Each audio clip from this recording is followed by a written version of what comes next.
বন্ধুরা, আজকে বানালাম কাজু বাটা দিয়ে ইলিশ।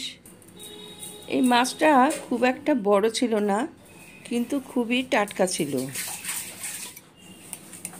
লবণ আর হলুদ দিয়ে মাছ আমি বেশ খানিকক্ষণ মেখে রেখেছিলাম। এবার খানিকটা নারকেল কুড়িয়ে নিয়েছি, এর সাথে নিয়েছি খানিকটা কাজু বাদাম। এবার গরম জল দিয়ে নারকেল কোড়া আর কাজু বাদাম বেশ খানিকক্ষণ ভিজিয়ে রেখেছি।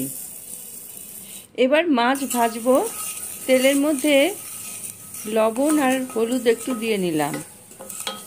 তেলে লবণ দিলে মাছ পাত্রের সাথে লেগে যাবে না, আর হলুদ দিলে তেল ছিটে গায়ে লাগবে না।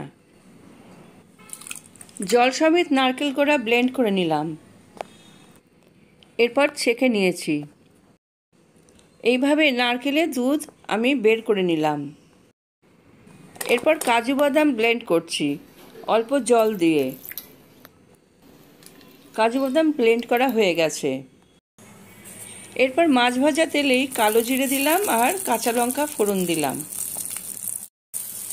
ফোড়নের গন্ধ বেরোলে হলুদের গুঁড়ো, লঙ্কার গুঁড়ো আর অল্প জিরের গুঁড়ো দিয়েছি।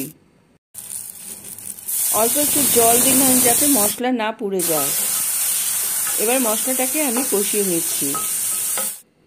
মশলা কষানো হয়ে গেলে নারকেলের দুধ দিয়ে দিলাম, আর এরপরে আমি ফুটে উঠলে দিলাম কাজু বাদাম বাটা। এরপর খানিকক্ষণ আমি ওয়েট করলাম যাতে ঝোলটা বেশ ভালো মতো ফুটে যায়। ঝোল ভালো মতো ফুটে গেলে এর মধ্যে ভাজা মাছগুলো আমি দিয়ে দিলাম।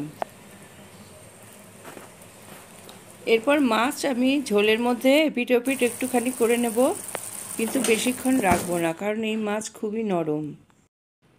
আমার কাজু বাটা ইলিশ তৈরি হয়ে গেছে, আর খেতেও কিন্তু দারুণ হয়েছে।